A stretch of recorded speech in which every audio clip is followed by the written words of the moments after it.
वंदना बार बार वंदना, हजार बार वंदना। भक्त के भगवान को बार बार वंदना।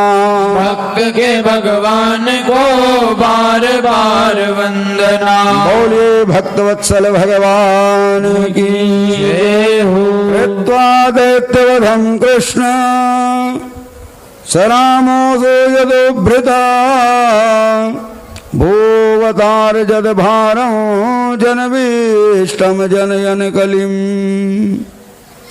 कृत्वा दैत्यवधं कृष्ण, भगवान कृष्ण के द्वारा धीरे धीरे संपूर्ण पृथ्वी के भार को उतार दिया गया।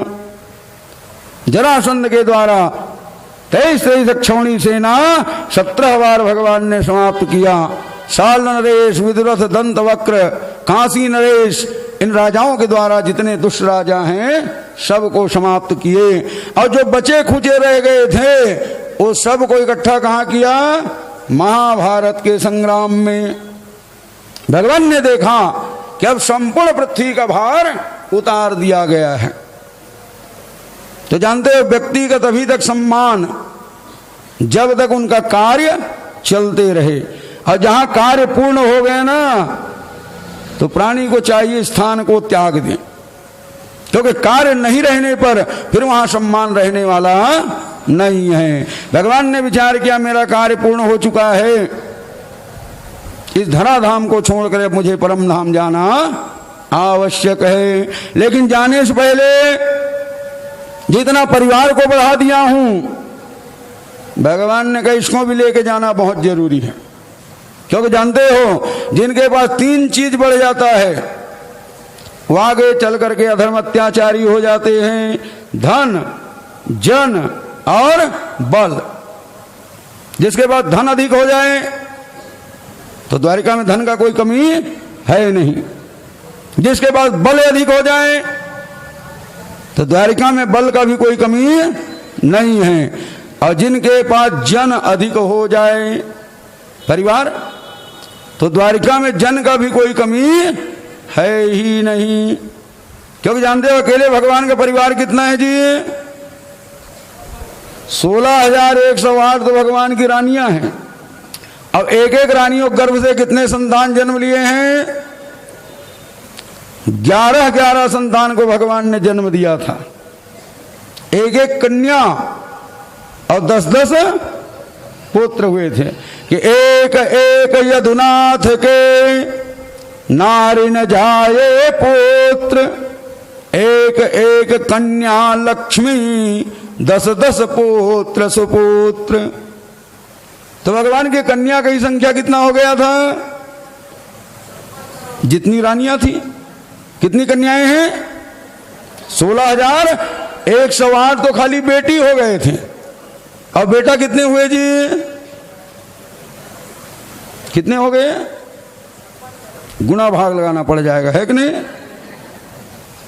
भगवान के पुत्रों की संख्या 1,61,000 बाल इकसार। भय कृष्ण के पुत्र ये गुण बल रूप अपार। 1,61,080 ये भगवान के बेटा की संख्या है। अब कन्या 16,108। अब भगवान के बेटा ही नहीं नाती भी हो गए थे। भगवान के बेटा प्रद्युम्न, प्रद्युम्न के और बेटा अनिरुद्ध हो गया। देख नहीं, भगवान के नाती भी हो गए, और नाती ही नहीं भगवान के पनाती भी हो गए थे। अनिरुद्ध के बेटा वज्रनाभ। जानते हैं इस समय भगवान की आयु 125 वर्ष, 100 साल के हो रहे हैं। जब प्राणी 100 साल तक जिएगा तो नाती पंथी सबके मुंह देखेगा कि नहीं? भगवान की 4 पीढ़ियां एक साथ जी रहे हैं कि नहीं? भगवान के पूरे परिवार की संख्या 1 करोड़ को पार करने वाला था, और संपूर्ण जदवंशियों की संख्या 56 करोड़ कहा गया है। और 56 करोड़ जदवंशियों कहीं मैं छोड़ के पृथ्वी में चला गया तो भगवान ने कहा अभी तो सब मेरे अधीन हैं, मेरी आज्ञा का पालन करते हैं, धर्म कार्य में लगे हैं, लेकिन जैसे मैं यहां से जाऊंगा ये स्वतंत्र हो जाएंगे। अब यही आगे चल करके धर्म अत्याचार करना प्रारंभ कर देंगे। जैसे हाथी सरोवर में स्नान किया, अब स्नान करके बाहर ही आया और धूल को सुंड में उठा के इसे उलेड़ लिया, तो नहाना नहीं नहाना बरोबरे हुआ कि नहीं? अरे पृथ्वी का भार मैं उतारा और यहां से चला गया, अब बाद में मेरे पुत्र ही गए पृथ्वी के भार बन गए, ये उचित नहीं है। इनको भी अपने साथ में लेकर के जाऊंगा। गांधारी के द्वारा इनको श्राप तो मिल ही चुका है, तो गांधारी भगवान को श्राप दी थी कि नहीं, लेकिन वो अकारण श्राप है और अकारण श्राप लगा नहीं करता। इनको ब्राह्मणों से श्राप दिलवाना बहुत जरूरी है, और ब्राह्मणों के द्वारा जदवंशियों को श्राप दिलवाया गया। जानते भगवान के रहते कलयुग का आगमन हो चुका था, द्वारिका में प्रवेश कर नहीं पा रहे थे। संत महात्माओं को पता चला कि भगवान परम नाम जाने वाले हैं। संत महात्मा लोग भगवान की दर्शन करने के लिए जमात बना करके द्वारिका में प्रवेश किए।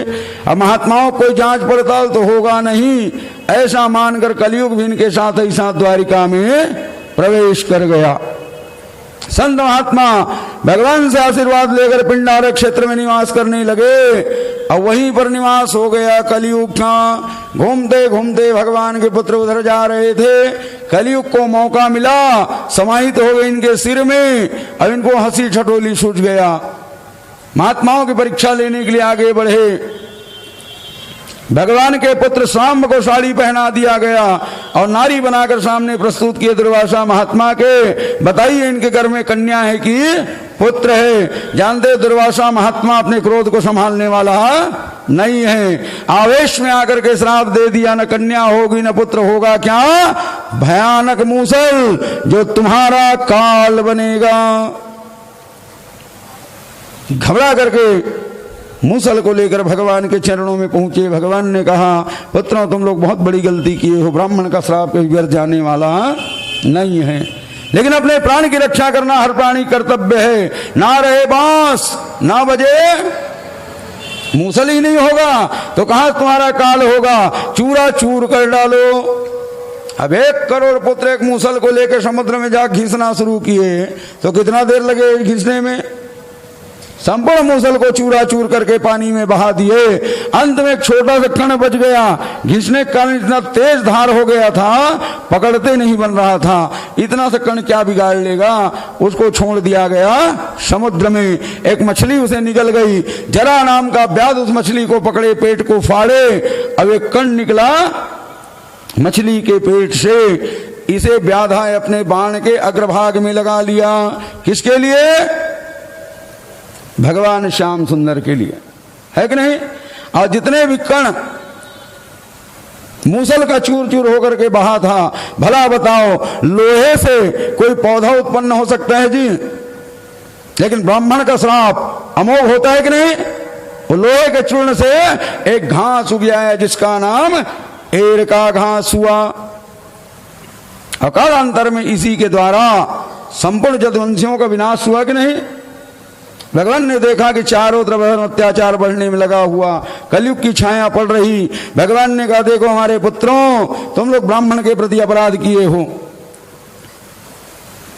तो जिनके प्रति अपराध किए हो यदि कहीं उन्हीं के आशीर्वाद मिल जाए तो शायद तुम लोग श्राप से बच जाओ। इसलिए चलो सबके सब तीर्थ यात्रा करने के लिए भगवान सबको लेकर प्रभास क्षेत्र में पहुंचे। अब प्रभास क्षेत्र में आकर भगवान ने कहा कि तुम सब इसमें स्नान करो और स्नान करके नाना प्रकार के दान करो, क्योंकि जानते हो सामान्य स्थान में किए हुए दान से 10 गुना पुण्य की प्राप्ति होती है तीर्थों में दान करने से। इसलिए तीर्थ में जब भी जाओ तो जरूर कुछ ना कुछ दान करना चाहिए, है कि नहीं? तभी तीर्थ में जाओगे। पंडा लोग कहा करते हैं कि नहीं, अरे भैया तुम्हारे पास नहीं है ना, कोई बात नहीं, संकल्प तो यहाँ कर दो, हम तुम्हारे घरे में आके ले लेंगे, तुमको यहाँ देने की जरूरत नहीं है। क्योंकि यहाँ जब संकल्प करोगे तो 10 गुना ज्यादा फल की प्राप्ति होगी।